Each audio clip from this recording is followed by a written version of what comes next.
12 e 15, eu estou mencionando a parte B, porque já estudamos a parte A semana passada. Mas quero ler com você todo o versículo. Espero que você saia daqui nessa noite convicto de que amar o irmão, amar quem o Senhor tem colocado perto de você, é comprometer-se com esta dupla verdade.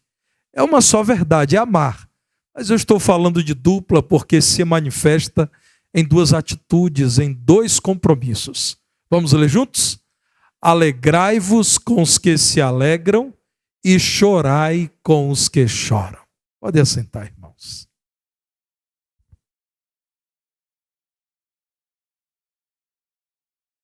Meus irmãos, nós estamos tratando de um texto que está situado numa transição de ênfase da doutrina para a prática. Assim, apresenta-se o capítulo 12 da valiosa epístola de Paulo aos Romanos. Após descrever a doutrina da justificação pela fé, após conceituar a nova identidade daquele que em Cristo foi aceito, após narrar a segurança que é própria de quem foi declarado justo por Cristo, o apóstolo Paulo passa a dizer: é claro que a vida desse indivíduo é radicalmente transformada. O justificado agora demonstra no seu viver o que é viver pela fé em Cristo que o justificou. Ao comentar esse texto, o pastor Franklin Ferreira, teólogo brasileiro, diz o seguinte: Paulo passa deste capítulo em diante da exposição bíblica para a exortação e do ensinamento teológico para o discipulado cristão diário.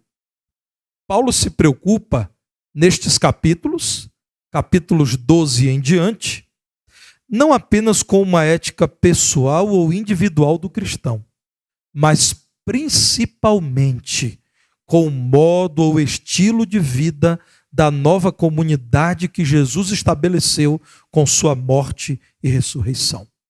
Mais do que princípios éticos, Paulo é inspirado por Deus para caracterizar a comunidade daquele que tanto amou o homem perdido, deliberadamente condenado, irremediavelmente separado de Deus, para que em sua morte, na morte de Cristo, fosse transformado em um justo, perdoado, destinado ao céu. Muito mais do que a apreensão de uma ética pessoal, diz o pastor Franklin, o que Paulo está dizendo é: a igreja é uma nova comunidade de gente renovada em Cristo, de gente que é capaz de amar de tal modo que será vista alegrando-se com quem se alegra e chorando com quem chora. No verso 10 desse mesmo capítulo 12, ao falar do amor, Deus usa Paulo para exortar a igreja nesses termos: amai-vos cordialmente uns aos outros com amor fraternal, preferindo-vos em honra uns aos outros. Na dinâmica da mutualidade da vida cristã, nos relacionamentos da vida em igreja, Deus usa Paulo para dizer que deve existir voluntariedade, disposição, vontade do crente para amar o outro, de tal modo que ele sempre preferirá honrar o outro do que a si mesmo. Este mandamento do verso 10, amai-vos cordialmente uns aos outros com amor fraternal, deve dirigir os nossos relacionamentos. O verso 15 que nós lemos é mais um desdobramento do nosso compromisso com a observância a este grande mandamento. Nosso amor, irmãos, deve nos retirar da passividade descrita no verso 11. Romanos 12, 11 diz: no zelo, não sejais remissos. No cuidado, não sejam vagarosos. Na demonstração de atenção às necessidades do irmão, não sejam lentos. sejam fervorosos do ponto de vista espiritual, servindo ao Senhor. Não apenas nos dias de festa, nos dias de alegria, mas muito especialmente nos dias de tristeza e dor, devemos vivenciar a mutualidade cristã. Eu me sinto muito à vontade para tratar esse tema por duas razões, dentre outras que poderia mencionar. A primeira razão, irmãos, é que é palavra de Deus. Nada está na Bíblia que não seja útil para o despertamento dos crentes, para o crescimento espiritual da igreja, para a melhoria da vida espiritual da família. Então, é muito especial pregar sobre aquilo que está diante dos nossos olhos, porque é a palavra de Deus.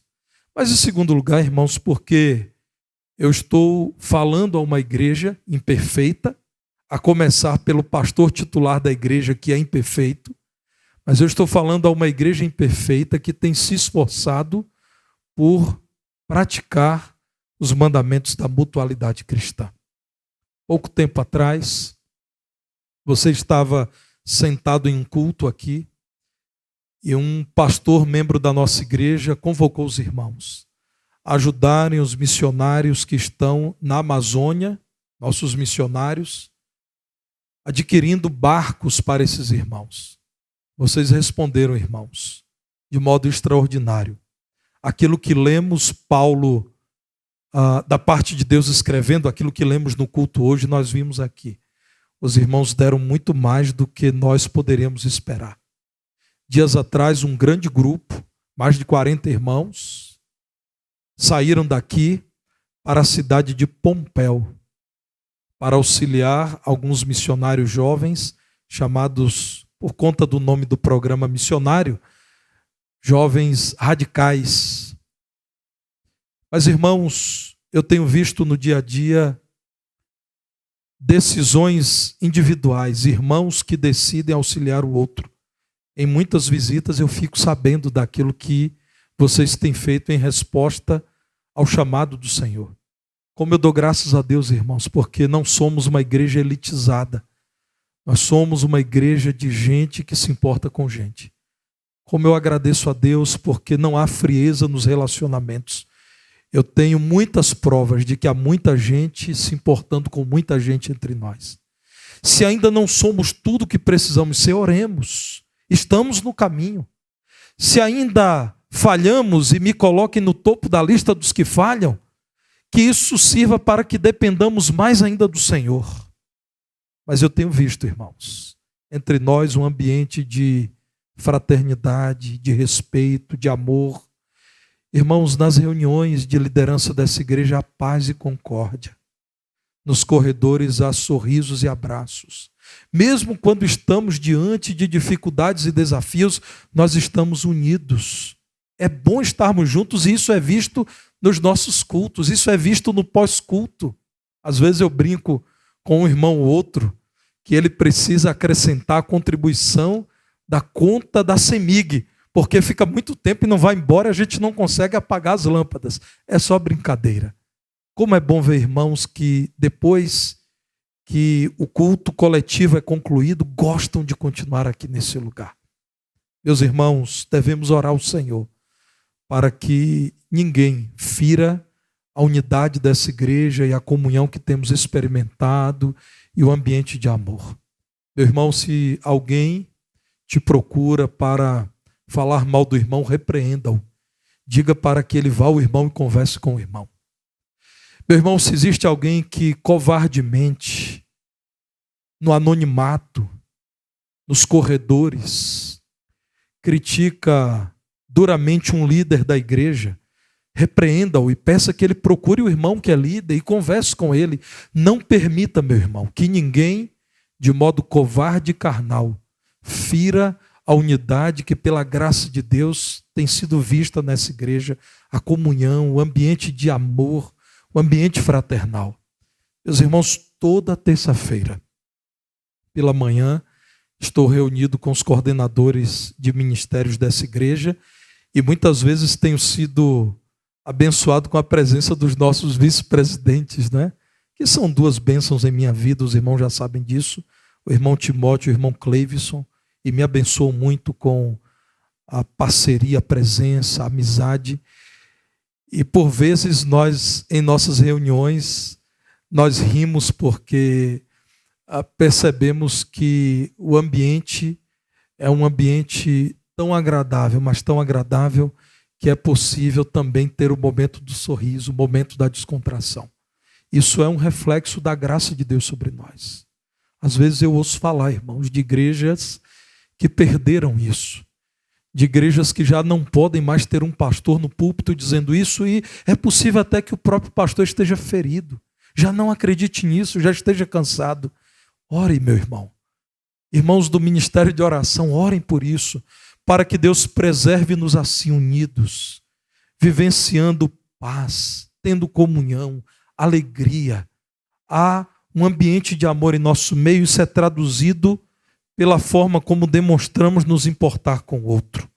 Na cultura antiga, havia a prática de se contratar pessoas, e Paulo sabia disso, para chorar nos velórios. Havia gente que era profissional em chorar com quem chorava. Paulo aqui está dizendo que ninguém seja pago para chorar com quem chora.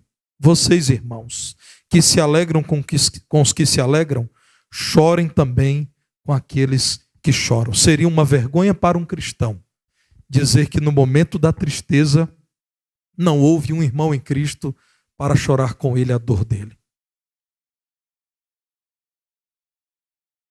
O que a palavra de Deus está dizendo?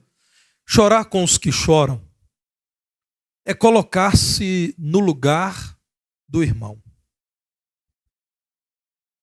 Nesse mundo, todos nós sempre enfrentaremos muitas adversidades. A Bíblia não nos esconde isso. Veja o que nos diz o Salmo 126, versos 5 e 6. Os que com lágrimas semeiam, com júbilo ceifarão.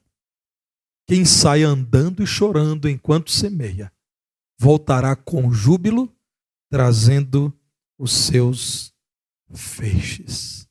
A palavra de Deus diz que o semeador, aquele que fala em nome do Senhor, muitas vezes enquanto anda, cumprindo a vontade de Deus, indo a lugares que o Senhor determina, faz isso chorando enquanto anda. Semeia, muitas vezes com lágrimas. Não se espante se em alguns momentos da sua vida você tem tido que semear com lágrimas e andar enquanto chora. Veja ainda o que nos diz o Evangelho de Mateus, no capítulo 2, verso 18. O cumprimento da profecia de Jeremias é aqui mencionado. Ouviu-se um clamor em Ramá, pranto, choro e grande lamento. Era Raquel chorando por seus filhos e inconsolável porque não mais existem. Olha ainda, meu irmão, João 11, verso 35, um conhecido texto bíblico de um fato também muito conhecido, quando Jesus ressuscita Lázaro. Jesus chorou. Até Jesus chorou em sua identificação conosco. Nesse mundo, nós sempre enfrentaremos adversidades e em muitos momentos choraremos. Normalmente, há irmãos que só choram nos dias muitíssimo difíceis. Há outros que choram mais vezes. Mas acredito que todos choram. Não sei você, eu já chorei até no púlpito. Nós não devemos observar a dor do irmão à distância, é o que a palavra de Deus está dizendo.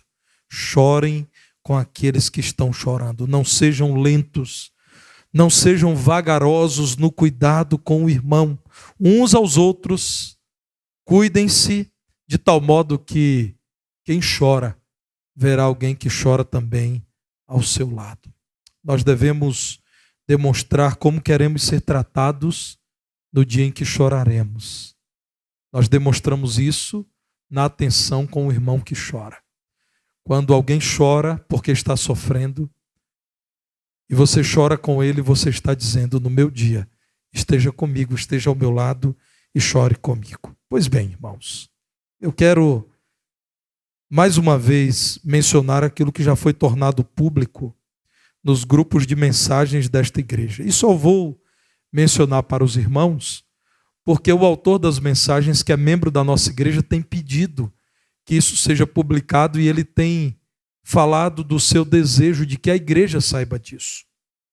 Nosso irmão Rodrigo, casado com a irmã Helenilza e pai do Tairone, tem nos enviado mensagens em que ele diz o seguinte: boa noite, irmãs e irmãos. A Deus seja dada toda a honra e toda a glória pela vida da Helenilza, Lelê, e de toda a minha família. A irmã Helenilza, há alguns anos, está em tratamento oncológico. Recentemente passou por diversas internações e o seu aniversário aconteceu enquanto ela estava internada. É claro que eu não vou falar da idade, porque ela é mulher e eu já aprendi que as mulheres são maioria na igreja, e se eu estiver ofendendo as mulheres, eu tenho um problema grave para resolver. Elas são muito solidárias. E o irmão Rodrigo diz assim: seria uma ingratidão não lembrar dos irmãos. Ele menciona dezenas de irmãos, pastores da igreja, equipes, ministério de oração, grupo de visitação, mulheres cristãs em missão, e diz assim: que Jesus os abençoe grandemente, porque o que cada um fez por nós não tem preço. Esperamos continuar firmes na fé, independente das circunstâncias, pois isso será a prova do bem que fizeram em nossas vidas. Vamos procurar ter um olhar diferente para o próximo. Nunca vamos estar em 100% das nossas condições. Podemos ter algum problema de saúde a resolver, problema com o filho a resolver, mas não há de faltar um tempo a dedicar ao outro. Observei que os irmãos que estiveram conosco, alguns têm problemas em casa como nós aqui temos. Algum problema de saúde seu ou de algum familiar. Passaram mal, enfim, uma série de circunstâncias, mas nenhum perdeu a fé e não deixou de nos acolher. Vocês são e continuarão sendo a prova do amor de Deus em nossas vidas. São, na verdade, a igreja viva de Jesus Cristo a todo instante e a todo momento. E ele então fala que tem felicidade em termos o Senhor como nosso pastor, assim como diz o salmista Davi. Meus irmãos, em meio à dificuldade de um homem que trabalha e com a sua esposa tem um filho, ainda criança, e ela em meio a um tratamento, esta igreja voluntariamente fez uma escala de visitação no hospital. E, meus irmãos, os vídeos de um desses dias, o dia do aniversário, é realmente emocionante. Lá estão irmãos do Ministério da Música desta igreja, tocando e cantando, e música de altíssima qualidade. Uma viola, aquela viola que se parece com um violino. É isso, Mendelson? É aquela. Cantando, tocando. O quarto do hospital todo decorado. Bolo, jantar. Que coisa linda, irmãos. Eu estive na casa dessa irmã tempos atrás, visitando-a, e fui recebido lá com muita honra. Essa família realmente, irmãos, ama receber a visita, a assistência da igreja e o apoio. A ponto desse irmão desejar que toda a igreja saiba da gratidão dele. Nos dias de choro, não faltou gente para chorar com eles. E em meio ao choro, houve um grupo que foi lá se alegrar e celebrar o aniversário. Eu estou te dizendo isso porque esse irmão quer que a igreja inteira saiba. Não é o nosso hábito viver dando publicidade àquilo que é natural no dia a dia da igreja. Mas hoje, irmãos, quando falo aos irmãos sobre a instrução bíblica, é importante encorajá-los para que continuem fazendo isso. Esta é a vontade de Deus. Isso é vida espiritual vibrante. Isso é sinal de avivamento espiritual. Isso é bom e agradável, isso é aprovado por Deus. Vidas que não duvidam, são amadas por Deus, que demonstra graça por meio do seu corpo vivo, que é a igreja. Irmãos e irmãs dizendo, nós não estamos sozinhos, nós temos a igreja. Volto a dizer, irmãos, somos uma igreja imperfeita. Mas, meus irmãos, graças a Deus, por todas as vidas que, constrangidas pelo amor do Senhor, têm amado a ponto de chorar com os que choram. Continuem fazendo isso, irmãos. Deus se agrada. Vejam quantas bênçãos sobre essa igreja. Meus irmãos, nós não temos uma relação de troca com Deus, porque o que poderíamos dar àquele que tem tudo em suas mãos? Ele é o dono de todas as coisas, o que nós poderíamos dar, dizendo para o Senhor, isso aqui é compensação por tudo que o Senhor dá. Então, não estou falando de troca, mas eu estou falando de relacionamento. Um pai que se agrada dos seus filhos e o coração se dilata para abençoar os seus filhos. É o que nós temos visto aqui. Chorar com os que choram. Você que assim vive, você que faz isso, você que pratica este mandamento, tem sido instrumento de consolo da parte de Deus para o irmão. Porque isso revela o nosso nível de comunhão com Deus. Quando você deixa em segundo plano a sua agenda e vai em busca do irmão que chora, você revela que está vivenciando profunda comunhão com Deus. Porque é da parte de Deus que nós aprendemos esse tipo de renúncia. É da parte daquele que tudo deixou em sua glória e veio a esse mundo vil porque nos amou, chorar conosco, que nós aprendemos a deixar a nossa agenda em segundo plano para chorar com quem está chorando. É parte do nosso serviço a Deus. Nós estamos servindo a Deus, irmãos. Nós estamos dando glória a Deus quando choramos com aqueles que choram, assim como Ele tem sido gracioso conosco. Devemos ser graciosos com os nossos irmãos. É dele que recebemos este DNA espiritual. É dele que recebemos esta disposição, como nosso Senhor, no mais extraordinário sermão da história, o Sermão do Monte, diz: bem-aventurados os que choram, porque serão consolados. Não é fácil. Se eu pudesse, eu abriria a mão de ir a funerais. Mas, irmãos, diz a minha esposa que tudo que a gente menos quer na vida é o que a gente mais encontra pela frente, né? O Senhor nos dá a oportunidade de enfrentar os nossos temores. E ela tem uma outra teoria. Irmãos, olha, normalmente ela tem razão. Ela diz assim, tudo que você mais quer, você não consegue. Se você não confia em Deus, não espera nele. Se você age de modo antiético, incorreto, passa por cima das pessoas, você não vai conseguir aquilo. Pois bem, irmãos, se eu pudesse, eu não seria um frequentador de funerais. Mas é o que eu tenho feito a vida inteira. Não é fácil. Eu considero sempre muito difícil ir a funerais. Mas, irmãos, tem sido muito edificante. Tem sido muito bom poder abraçar quem está chorando. Tem sido muito bom poder se fazer presente ou me fazer presente junto com você no momento de intensa dor. E eu vejo no dia a dia quando acontece um funeral no meio de semana, num horário de trabalho para quase todo mundo, e a igreja se faz muito bem representada sempre, eu vejo o desejo dos irmãos de chorar com aqueles que choram. Continuem fazendo isso, irmãos. Talvez para você, assim como para mim, não seja o ambiente mais agradável, mais fácil de encarar, mas Deus quer usar você em sua fraqueza, usá-lo também no momento do choro do irmão.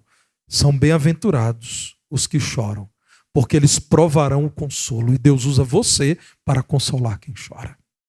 Veja o Salmo 30, no verso 5.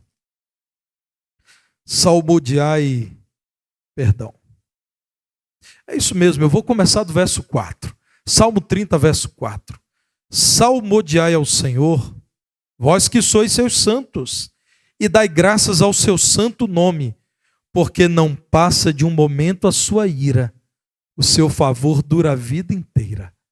Ao anoitecer pode vir o choro, mas a alegria vem pela manhã. Continue louvando a Deus. Continue adorando o Senhor. Deus, porque é justo e santo, pode irar-se contra nós, mas não passa de um momento a ira de Deus. O favor dele dura a vida inteira que ele tem nos dado, ele nos sustenta. Irmãos, se a ira de Deus continuasse por mais do que um momento, nós seríamos fulminados com justiça. Mas a ira dele, porque ele é justo, e a ira dele é a justa reprovação ao pecado, dura um momento. O favor dura a vida inteira. Você que tem 80 anos de idade, saiba que o favor de Deus tem durado uma vida inteira, porque a ira dele contra os seus pecados dura um momento. À noite vem o choro, mas a alegria vem pela manhã.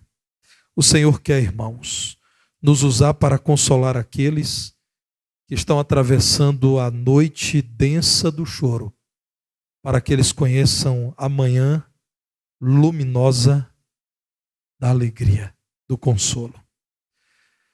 Chorem com os que choram e assim marquem positivamente a vida dos seus irmãos.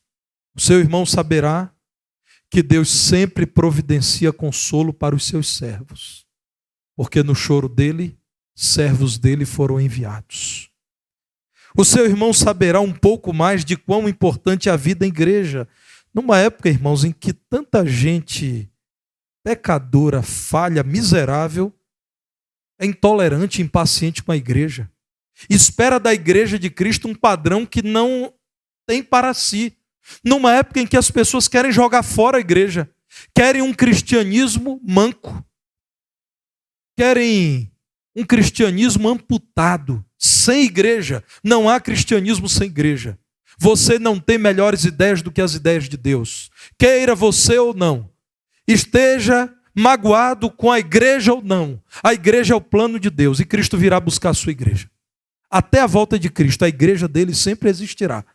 Aqueles que desprezam a igreja, que zombam da igreja, que dizem que são cristãos e querem Cristo, mas não querem a igreja, estão enganados.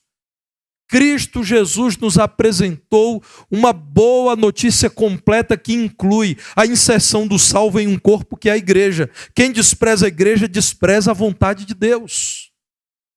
Quando alguém chora e nós choramos junto, mais uma vez, a importância da igreja é revelada.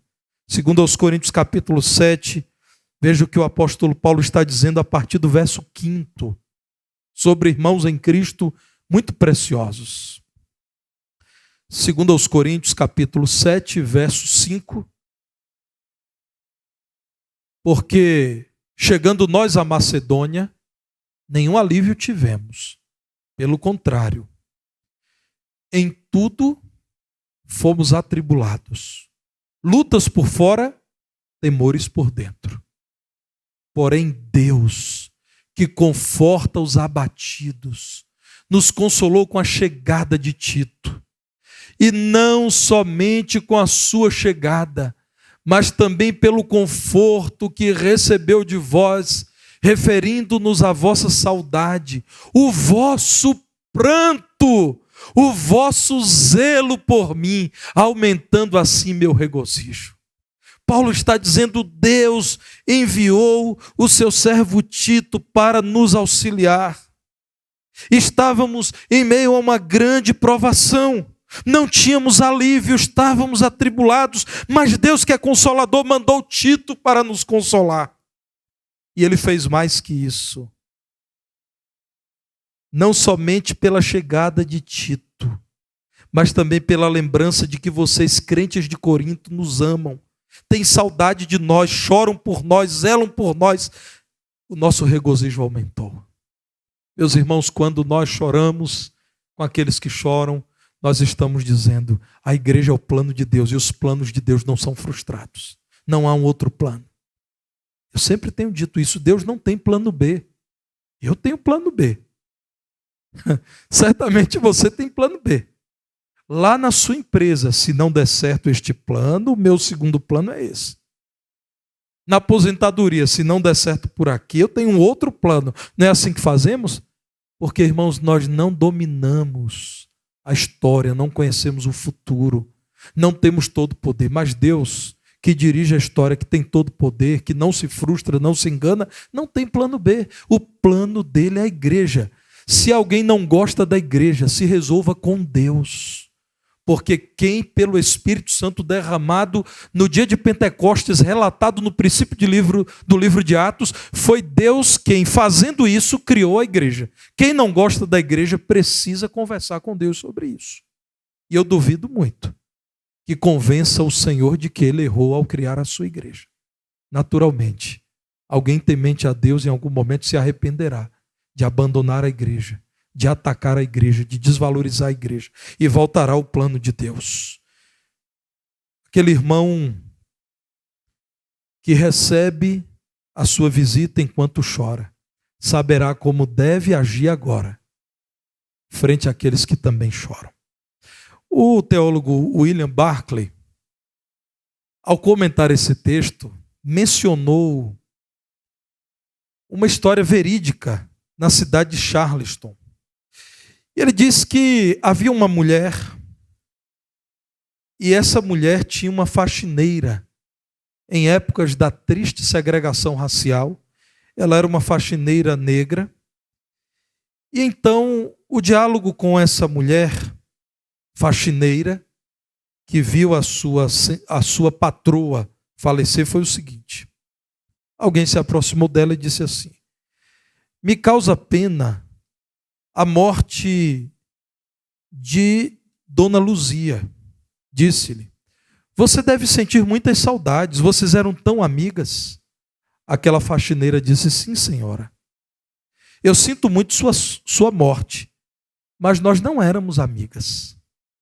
Então a pessoa que estava ali tentando consolar a faxineira pela morte da sua patroa, disse: como? Eu pensei que vocês eram amigas.